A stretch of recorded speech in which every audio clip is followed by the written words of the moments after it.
Kita dasarkan kajian kita malam hari ini kepada surat An-Nahl. Surat ke-16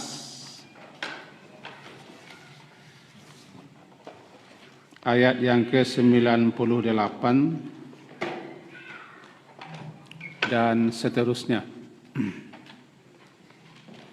An-Nahl surat yang ke-16 ayat 98 dan seterusnya. A'udzubillahi minasyaitonirrajim. Bismillahirrahmanirrahim. Fa idza qara'tal Qur'an fasta'idz billahi minasyaitonirrajim. Innahu laisa lahu sultanun 'alal ladzina amanu wa 'ala rabbihim yatawakkalun. Innama sultanuhu 'alal ladzina yatawallawnahu wal ladzina hum bihi musyrikun. Maka apabila engkau akan atau hendak membaca Al-Quran, fasta'idz billah, maka minta perlindunganlah kepada Allah daripada setan yang terkutuk. Innahu, sesungguhnya setan itu laisa lahu tidak ada baginya sultan, kekuasaan, alal ladzina amanu, atas orang-orang yang beriman, wa ala rabbihim yatawakkalun, dan atas orang-orang yang bertawakal, ala rabbihim, kepada Tuhan mereka. Innama, hanya saja sesungguhnya, sultanuhu, kekuasaan setan itu atau kekuasaannya, alal ladzina yatawallawnahu, atas orang-orang yang menjadikannya pemimpin, wali, walladzina hum bihi musyrikun, dan atas orang-orang yang menyekutukan Allah. Kira-kira begitulah terjemah. Bapak dan ibu-ibu yang berhadir, kajian kita malam hari ini adalah setelah istiftah kita diperintah untuk beristiazah kepada Allah, mohon perlindungan kepada Allah dari setan. Mengenai hukumnya ulama berbeda memahaminya. Ada yang menganggap dan mengatakan membaca doa perlindungan kepada Allah atau beristiazah kepada Allah sebelum membaca Al-Fatihah wajib. Ada juga yang memahaminya sunnat. Dan kebanyakan ulama memangnya sunat dengan sekian alasan dan karena yang memalingkan daripada arti wajib kepada sunat. Pada asal kan perintah, fasta'iz itu kan perintah. Fa idza qara'ta, maka apabila engkau hendak, idza makna aradta, apabila engkau hendak akan membaca Al-Quran, fasta'iz billah, ini kan perintah. Maka ista'iz, amar, perintah. Apa perintah? Berlindungilah kepada Allah atau mohonlah perlindungan kepada Allah dari setan yang terkutuk, direjam atau dilaknat. Itu wajib, asal perintah wajib. Oleh sebab itu ada para ulama-ulama kita, para fuqaha, memahaminya wajib hukumnya membaca isti'azah sebelum Al-Fatihah. seperti pendapat Atha, Sufyan Ats-Tsauri, dan sebagian daripada ulama Hanabilah, ulama-ulama yang bermazhabkan Hambali. Tapi sebagian lain ulama-ulama, misalnya dalam mazhab Syafi'i dan Hanafi, beliau-beliau ini memahami perintah di situ bukan arti wajib, tapi sunat, karena ada karenah yang memalingkannya dari wajib kepada sunat. Tidak di tempatnya pula kita baca malam hari ini. Karena itu yang kita perteruskan, akhirnya pendapat saja yang kita baca malam hari ini. Kaji kita bukan perbandingan mazhab, tapi menjelaskan sedikit. Kenapa? Supaya kita jangan mendengar satu saja. Itu saja maksudnya. Sebab kalau satu saja kita dengar, akhirnya kita memahami itu satu-satunya. Yang di luar yang satu ini, ini buang, campakkan, singkirkan, tidak benar. Itu bahayanya kalau satu. Begitu juga berguru satu-satunya berbahaya juga.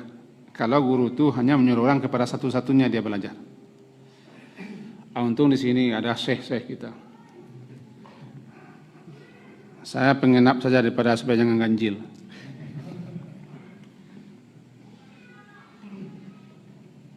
Nah, dalam mengaji, apalagi yang dikaji fikih. Karena di zaman sekarang ini orang banyak yang bisa berfatwa dan suka berfatwa. Walaupun yang dibacanya hanya buku-buku tanpa belajar langsung kepada guru. Dia tidak belajar fikih dari awal, dari dasar. Dia tidak pernah belajar perbandingan mazhab, dia tidak pernah belajar usul fikih. Cuma dibacanya buku-buku fatwa, langsung dia seakan sudah ahli fatwa. Nah, saya tidak ahli fatwa dan saya tidak boleh berfatwa karena boarding saya bukan komisi fatwa. Saya juga tidak ulama. Cuma perlu saya jelaskan bahwa minimal kita harus menjelaskan dua kalau ada pendapat supaya ada Nah, dalam hal ini juga ada yang mengatakan wajib, ada yang mengatakan sunat. Situ dulu. Nah, mazhab Syafi'i memahami sunat dengan sekian alasan.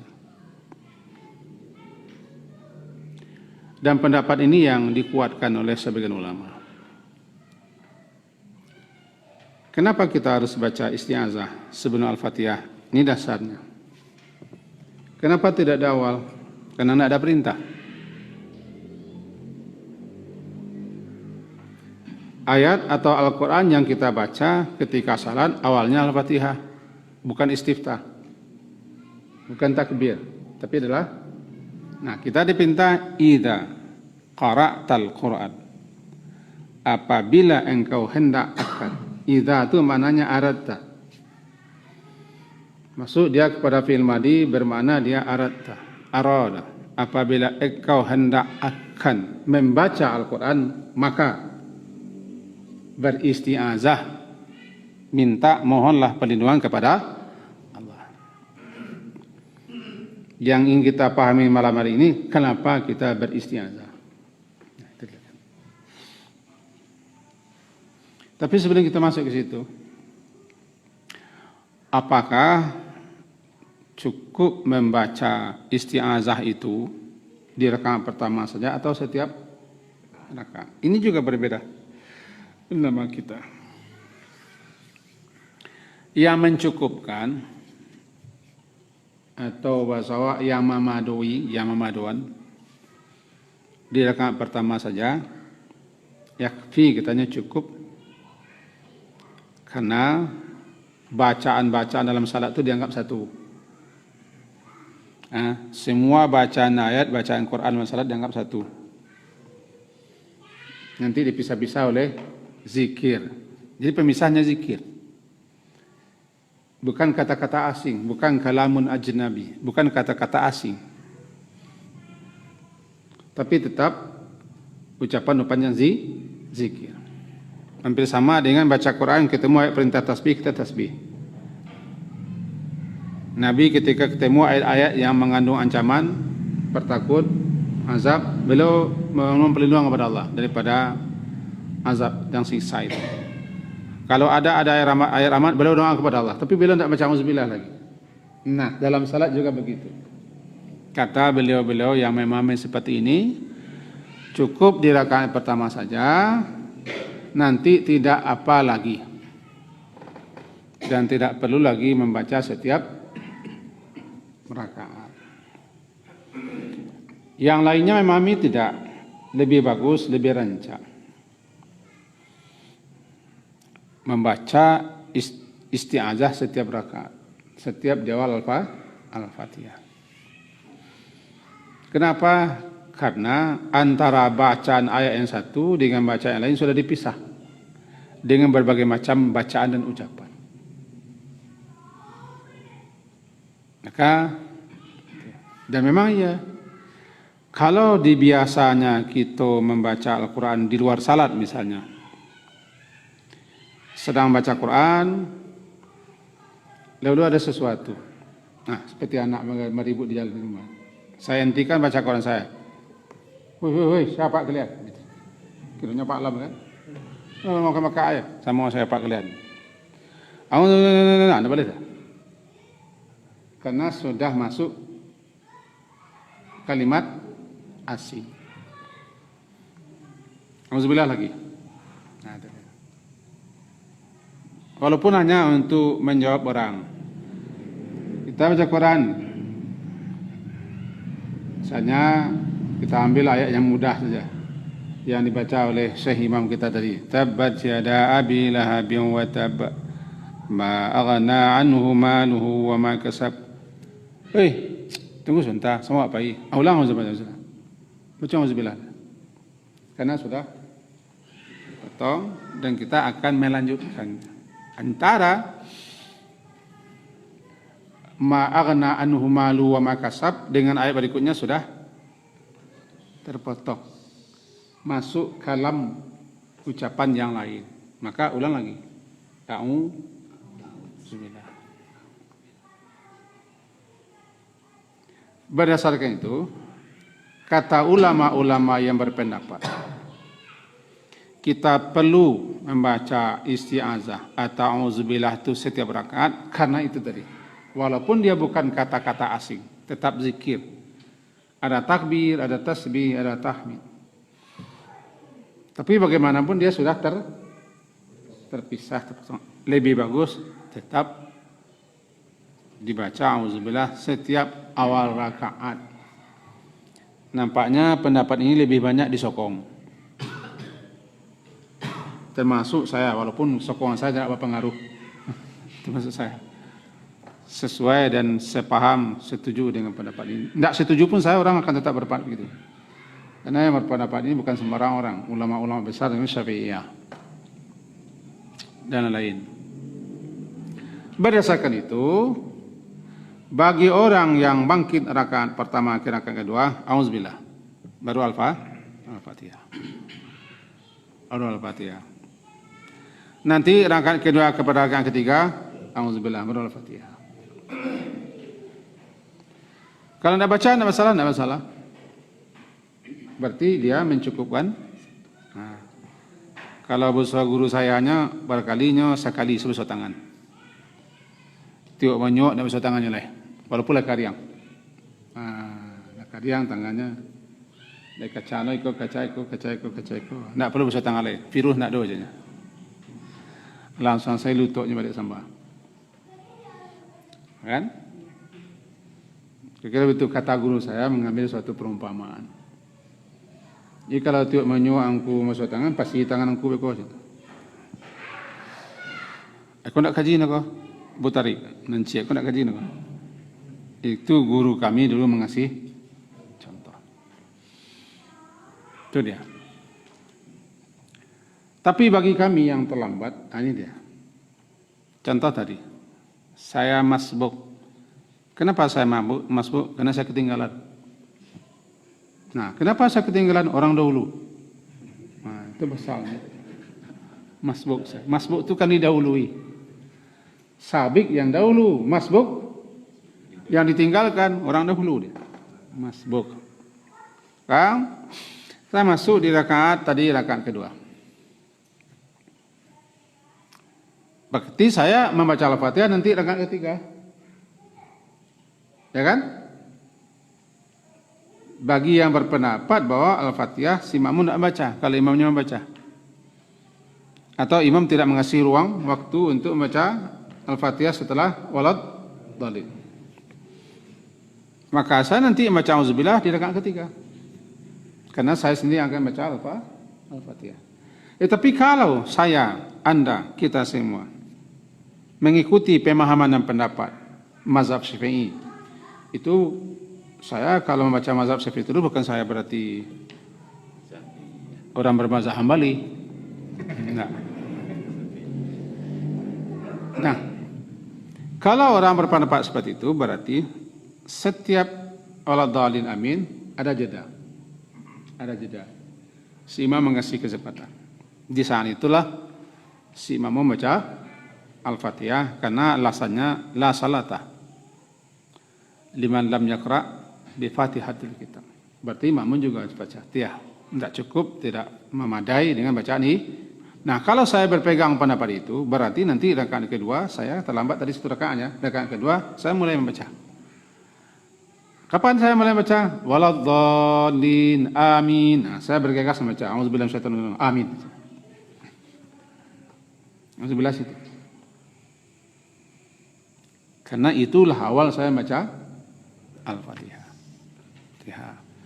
Tapi kalau tidak sesuai dengan pendapat itu, seperti pendapat syekh-syekh kita yang mirip-mirip beliau, yang agak panjang-panjang sedikit, itu suka mengikuti paham Syekh Albani dan Syekh Utsaimin dan lain. Beliau-beliau itu berpendapat kita tidak perlu membaca Al-Fatihah di belakang imam, cukup bacaan imam kita simak, kita perhatikan, kita ikuti di hati. Nanti ketika imam tidak baca baru kita baca. Berarti saya yang terlambat tadi di rakaat ketiga baca auzubillah minal Fatihah. Oh, enggak iftitah? Enggak lah, saya iftitah. Iftitah itu rakaat pertama. Kapan saya baca iftitah? Nah, kalau ingin iftitah juga berarti saya masuk rakaat terakhir. Imam ketika duduk menyelepok. Tawaruk. Terakhir saya masuk. Imam sudah tahiyatul terakhir saya masuk. Berarti saya tidak dianggap masuk ke ruang lah. Detong lah, tapi nol. Nol. Nah, rakaat pertama saya kan ke atas. Secara hitung-hitung saya sudah 4 rakaat itu. 4 kali duduk kan? 4 kali duduk kan? Ini hebatnya salat maghrib bagi orang terlambat. Dia bisa 4 kali.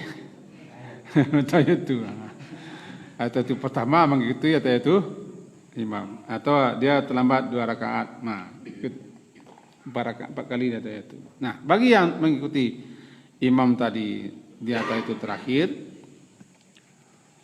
dia tidak dianggap 1 rakaat kan, karena dia tidak mendapati Al-Fatihah atau rukuknya imam. Maka ketika saya atau siapapun yang terlambat tadi bangkit ke atas, itulah rakaat pertama. Bacalah iftitah. Boleh baca iftitah. Allahu akbar kabira wajhtu wajhiya Allahumma ba'in baini wa baina dan seterusnya. Kan itu rakaat pertama yang tadi mengikuti imam supaya ikut tetap berjamaah. Dan ini melebar ke hukum. Ranah kita bukan ranah hukum ini. Ranah kita bukan ranah fikih, tapi ranah memahami apa yang kita baca dan kita lakukan. Cuman tersinggung ke sana. Itu masalah. Nah, kita balik kepada kenapa kita diperintah, kan? Ta'iz billah. Maka beristi'azah, minta perlindunganlah kamu kepada Allah dari setan yang terkutuk. Nah, saya dokil ini kitab saya ini. Saya kopikan kitab tadi. Satu. Karena saya tidak dapat seluruh isi kitab ini, saya lihat dari kitabnya. Bahkan penulis sendiri tidak hafal baginya setiap kitab yang tulisnya. Apalagi kita yang tidak menulis. Ini ada sekian alasan, sekian faedah. Istilahnya fahadihi ba'du fawaidil isti'azah. Ini sebagian faedah-faedah, manfaat-manfaat kenapa kita beristi'azah sebelum membaca Al-Quran, termasuk sebelum membaca Al-Fatihah. Yang isti'azah itu sendiri artinya kan minta perlindungan. Asal katanya kan ada ya'udhu a'udhu, berlindung. Berlindung itu kan kena ada sesuatu yang takuti, bahayanya, mudaratnya, kejelekannya, keburukan. Minta perlindungan namanya isti'azah. Bacanya ada sekian banyak nanti. Yang pertama dulu,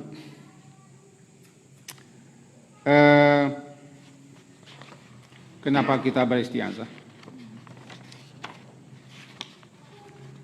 Bahwa Al-Quran ini kan syifa ulima fis sudur. Dan itu sudah jelas di kita.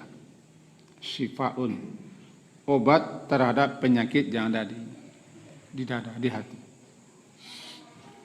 Dan penyakit-penyakit yang ada di dada, di hati itu adalah dimunculkan dan ditimbulkan oleh setan dan dibawa oleh setan dan dilemparkan oleh setan ke dalam hati. Was-was, syahwat-syahwat, keinginan-keinginan yang jelek, yang buruk, dan berbagai macam penyakit-penyakit yang mengotori hati. Dia bagaikan racun. Itulah virus. Virus yang lebih berbahaya daripada virus karena. Bukan corona karena. Itu bisikan setan, was-was setan, dan berbagai macam yang dilemparkan oleh setan ke dalam hati kita sehingga hati kita kotor, kumuh, rusak dia. Karena Al-Quran itu syifa, obat. Ya, Al-Quran syifa, obat. Orang kalau ingin mengobati luka, dia harus bersihkan luka dulu.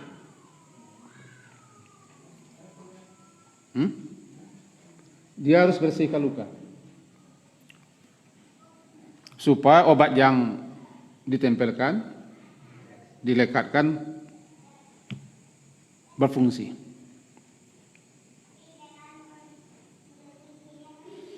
Ini kalau isinya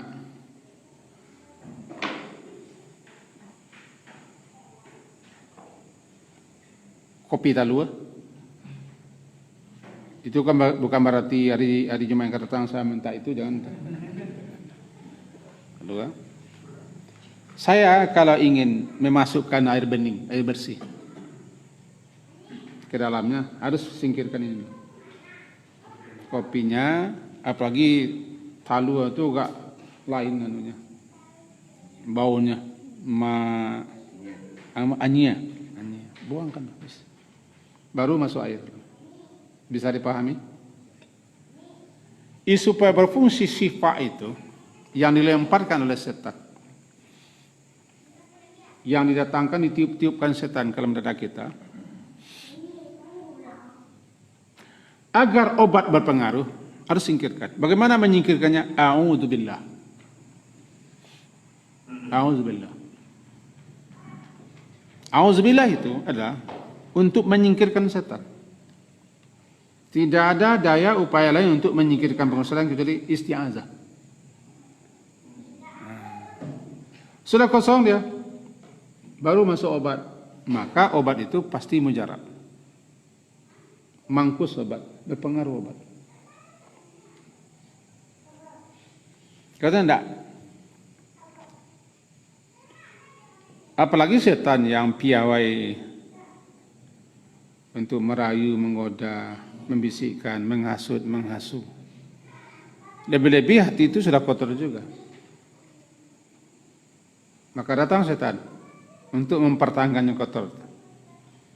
Nah, karena Al-Quran itu adalah untuk pembersihnya, obatnya, maka harus kita bersihkan dulu hati itu. Makanya saya contohkan ke sini.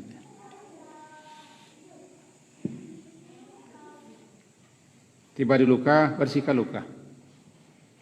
Dicuci luka, dibersihkan luka, baru masukkan ke obat, dikasih perban dan cepat sembuh. Itu satu.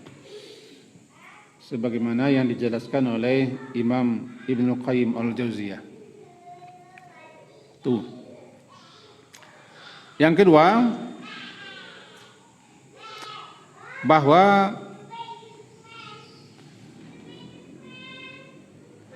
yang akan kita baca itu hudan. Dzalikal kitabu la raiba fihi hudan. Dan tujuan Al-Quran ini diturunkan kan sebagai hudan. Syahrul Ramadan alladzi unzila fihi al-Quran hudan. Petunjuk, pedoman, tuntunan, bimbingan, arahan supaya orang hidup berada di garis lurus dan jalan lurus.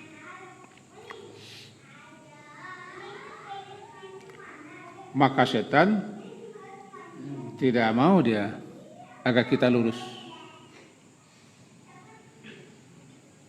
Setan tidak mau dia agar kita benar.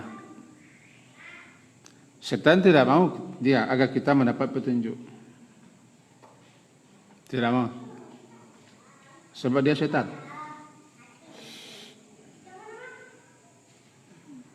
Kalau selagi setan itu setan, pasti dia tidak suka. Bukan hanya tidak suka, benci. Dia terus menghalang-halangi, menghambat. Ada sekian dalil kalau kita baca dalam Quran, banyak dalilnya. Setan menghalang-halangi kita, menghambat-hambat kita, merintang kita, ingin menjauhkan, membaling kita daripada petunjuk Al-Quran.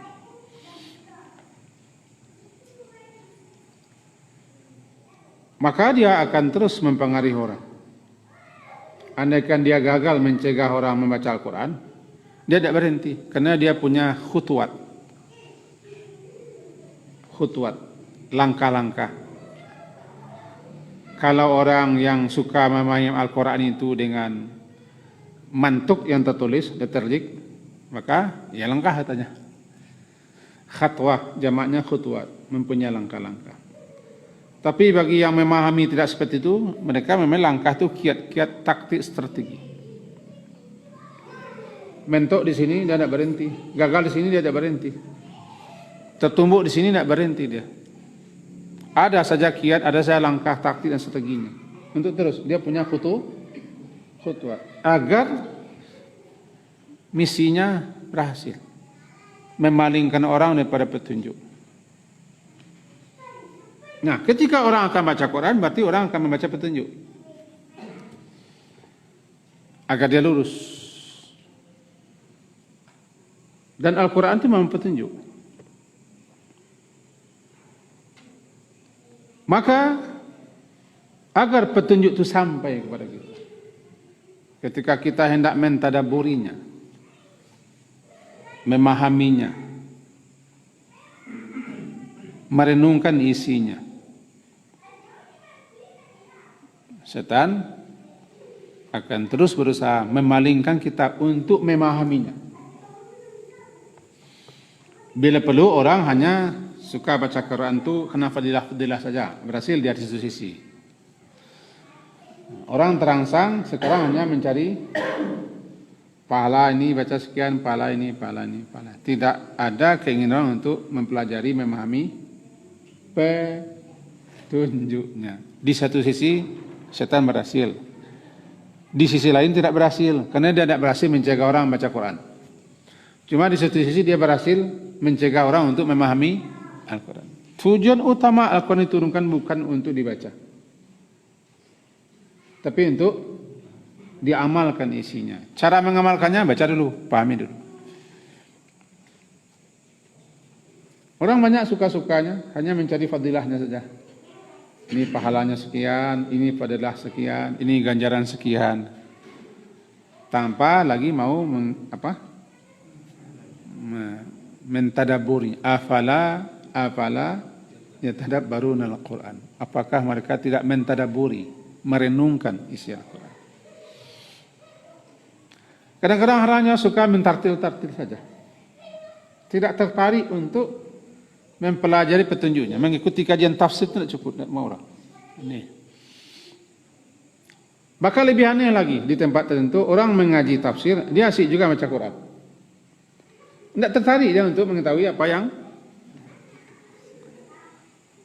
Quran itu baginya hanya dibaca, dia apa. Saya bukan merendahkan menjadikan orang yang menghafal, tidak. Cuma selagi hanya sampai di situ, ya di situ kita tidak akan pernah tahu perintahnya, apalagi aturannya, larangannya, tegurannya, peringatannya, aturan-aturan, tidak pernah tahu kita, tidak pernah tahu, tidak akan pernah tahu kita untuk apa Al-Quran diturunkan. Kira-kira begitu.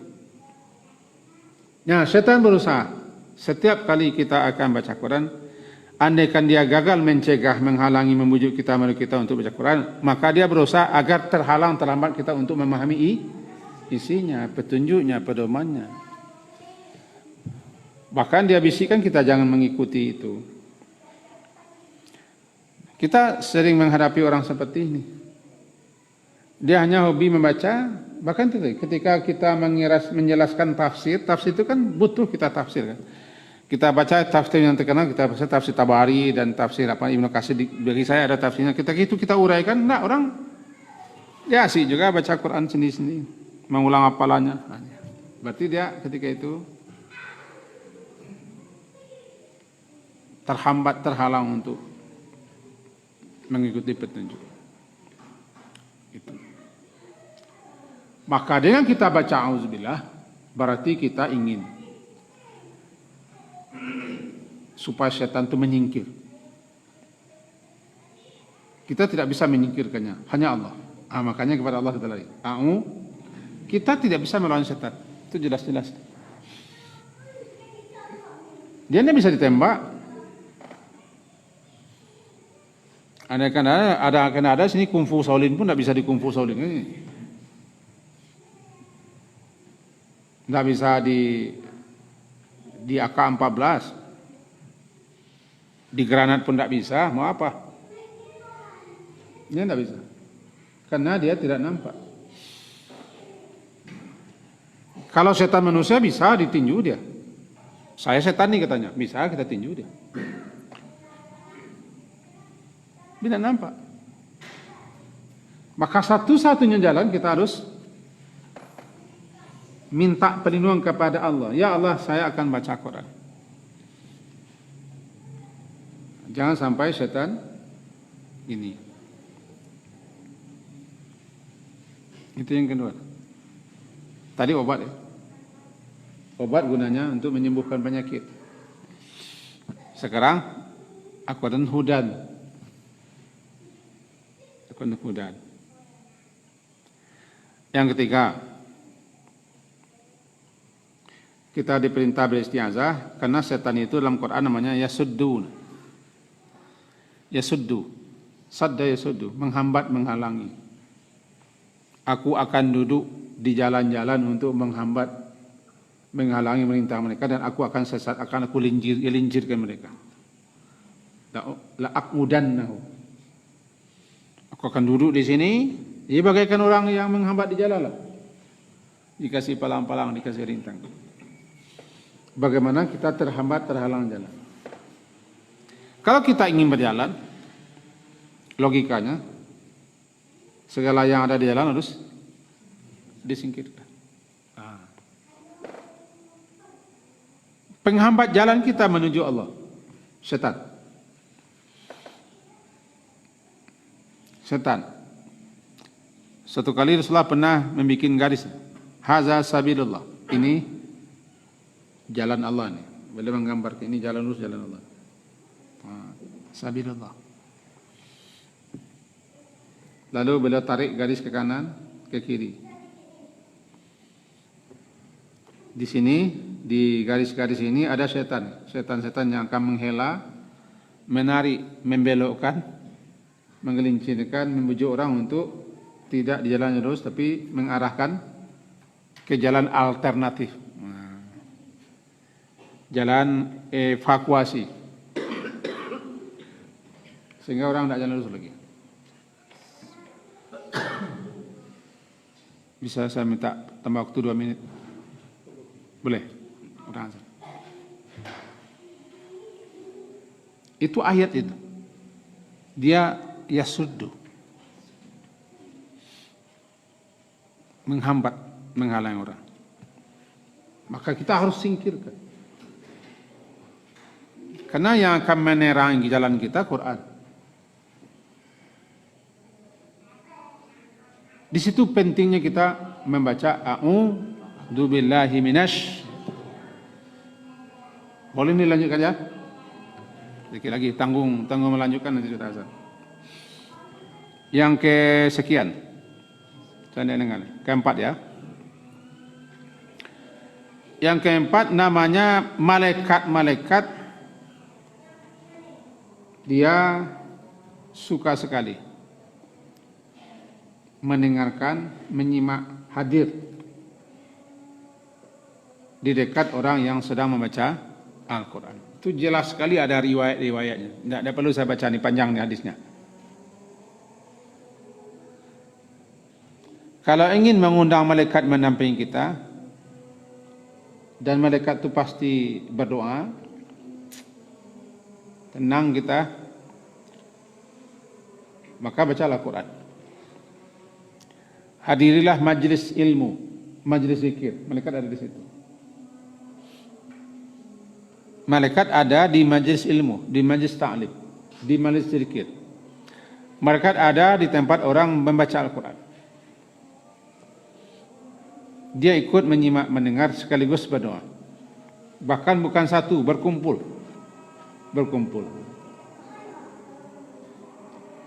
Dah, kedua makhluk ini tidak bisa ketemu nih. Di mana ada malaikat, setan tidak ada. Di mana ada setan, setan tidak masuk. Di mana setan, malaikat tidak masuk. Jadi untuk mempersilahkan malaikat ikut mendampingi kita, ikut di situ hadir, dia berdoa, memohon kepada Allah untuk kita, maka enyahkanlah si setan ini. Sudah nyampai. Abang nyuruh nyampai. Ambo ke macukaran ku pergi sinan. Tamu ambo tiba doa. Kira begitu bahasa Allah. Saya terjemahkan saja ini. Annal malaikata tadnu min kharil Quran. Atastami'u li qiraati. Malaikat itu mendekat kepada orang baca Quran dan dia memasang pendengarannya tajam-tajam, menyimak dia. Ikut serta dia di situ. Hadir dia di situ malaikat-malaikat. Apalagi di kita nih, di majlis terbaik adalah orang bermajlis di rumah Allah untuk membaca kitab Allah. Itu majlis terbaik. Di rumah Allah membaca kitab Allah. Majlis terbaik. Maka penting kita mencampakkan setan supaya malaikat ramai datang. Nanti malaikat itu melapor kepada Allah. Dalam hadis riwayat Imam Muslim, melapor malaikat itu kepada Allah. Maka dengan membaca auzubillah berarti kita mengusir setan, mengundang kehadiran dan menyambut kedatangan malaikat. Terakhir. Ini banyak, tapi ikut terakhir salah.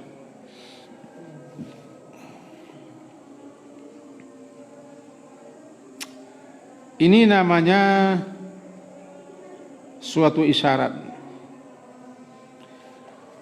Suatu isyarat, siapapun yang baca auzubillah, berarti ketika itu dia memberikan isyarat dan pemberitahuan bahwa dia akan baca Al-Quran. Karena tidak ada perintah untuk membaca apapun diawali dengan auzubillah. Al-isti'azatu qabla al-qira'ah unwanun wa i'lamun itu suatu pemberitahuan, suatu pengumuman, suatu isyarat, suatu petanda kepada orang lain dan kepada siapa saja termasuk pada kita bahwa kita akan membaca Al-Quran. Karena tidak ada bacaan apapun yang kita baca, termasuk baca hadis, kita disuruh baca auzubillah. Satu-satunya apa yang akan kita baca itu diawali dengan isti'azah adalah baca Al-Quran. Jadi alamat orang kalau sudah baca auzubillah, pasti Quran yang dibacanya, pasti Quran akan dibaca. Mana orang kalau lama lataan piriang, itulah jaleh tu. Oh, kemakan orang kemana? Makan orang. Hah? Orang kalau mengamal lapiak, kok kedua orang kemana? Kedua orang kemana? Begitu. Jadi orang kalau baca auzubillah, itu pertanda, alamat, isyarat bahwa kita akan baca Quran atau orang akan baca Quran. Bersiap-siaplah kita ingin dua saja, mau mendengar atau lari, dua saja. Kalau mendengar, istami' dan insat. Wa idza quri'al Qur'an fastami'u lahu wa ansitu. Dengarkan dan diam supaya diberi rahmat. Kalau tidak, lari ke sana. Kalau heboh, orang kepir. Hanya tiga. Heboh orang kepir. Karena orang kafir mengatakan la tasma'u li hadzal Qur'an. Jangan dengarkan Al-Qur'an itu yang dibaca Muhammad, bikin gaduh. La tasma'u li hadzal Qur'an walghaw fihi la'allakum taghlibun. Surat Fussilat ayat 26. Berkata orang kafir itu, jangan dengarkan Muhammad baca Quran itu. Bikin gaduh, bikin heboh, bikin hiruk pikuk agar suara kalian bisa mengalahkan bacaan itu. Ini kalau ada orang seperti itu, ya dia tidak orang kafir, tapi seperti orang kafir.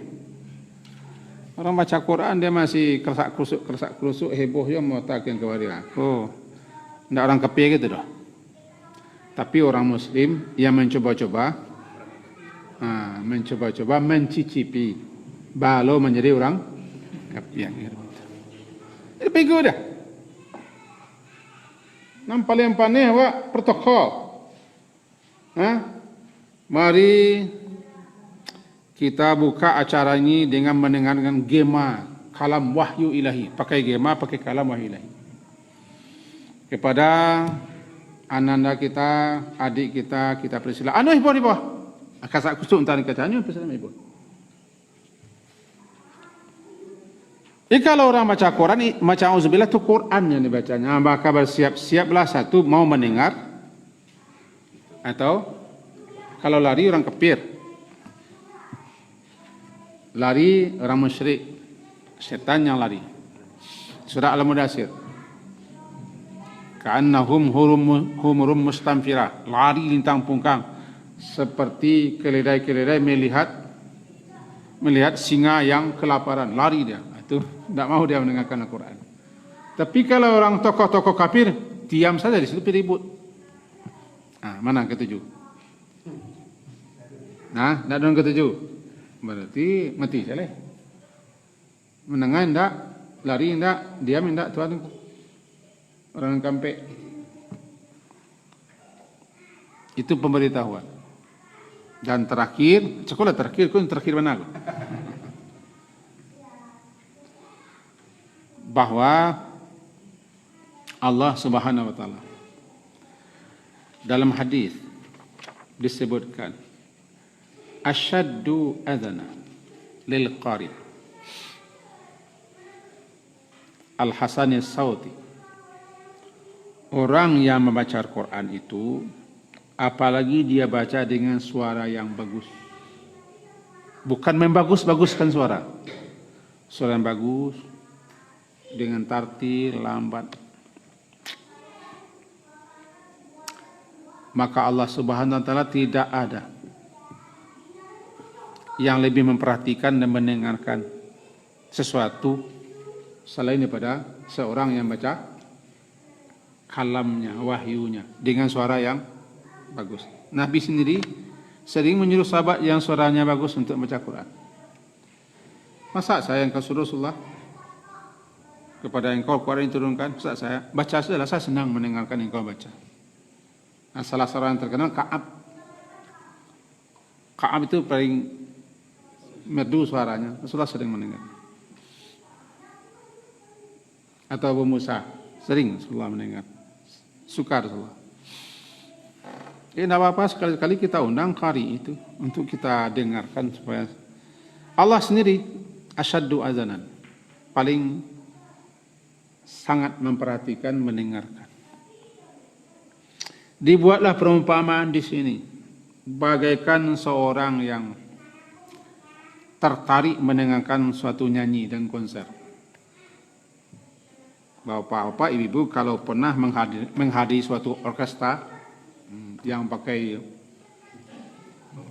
itu tidak boleh ribut, mahal biayanya. Jatuh saya jarum pentul ke bawah, tidak terangan,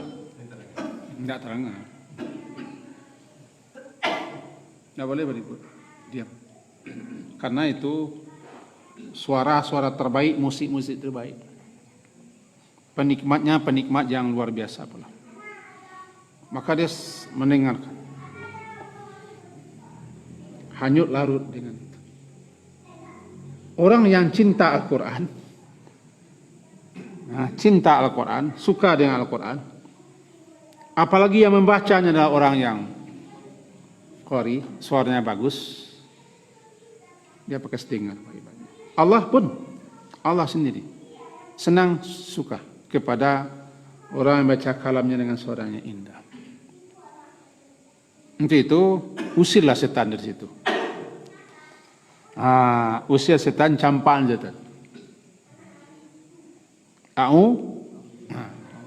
Ini sekian banyak faedah-faedah, manfaat-manfaat kenapa kita baca auzubillah. Kita belum lagi memahami auzubillahnya.